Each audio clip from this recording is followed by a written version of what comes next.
സിദ്ദീഖിന്റെ പ്രണയം ഒടുവിൽ പുന്നാര ഹബീബ് സല്ലല്ലാഹു അലൈഹി വസല്ലമ ഉണർന്നപ്പോൾ പാല് കൊടുത്തു. സിദ്ദീഖ് പറയുകയാണ്, വനദർതു ഇലാ വജ്ഹി റസൂലില്ലാഹി സല്ലല്ലാഹു അലൈഹി വസല്ലം.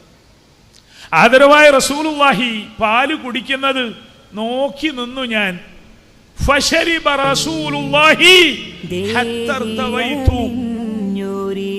ആദരവായ റസൂലുള്ളാഹി ആ പാല് കുടിച്ചു കുടിച്ചു കുടിച്ചു എനിക്ക് ദാഹം തീർന്നു.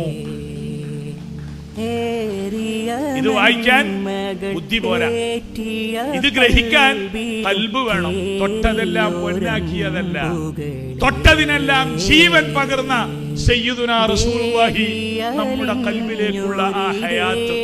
വഅലമൂ അന്ന ഫീകും റസൂലുള്ളാഹ്. ആദരവായ സയ്യിദുനാ റസൂലുള്ളാഹി സല്ലല്ലാഹു അലൈഹി വസല്ലമ ഒരു ചരിത്ര കഥാപാത്രമല്ല, അറേബ്യയുടെ ഒരു സാഹചര്യത്തിൽ വളർന്നു വന്ന ഒരു വിപ്ലവകാരിയല്ല, ലോകത്തിന് സമൃദ്ധമായ നാഗരികതയുടെ സന്ദേശങ്ങൾ പകർന്നു കൊടുത്ത ഒരു മതസ്ഥാപകനല്ല, മറിച്ച് അൽ മുസ്തഫ ഹബീബുല്ലാഹി സയ്യിദുൽ ഖൽഖി വ അവ്വലുൽ ഖൽഖി സല്ലല്ലാഹു അലൈഹി വസല്ലം.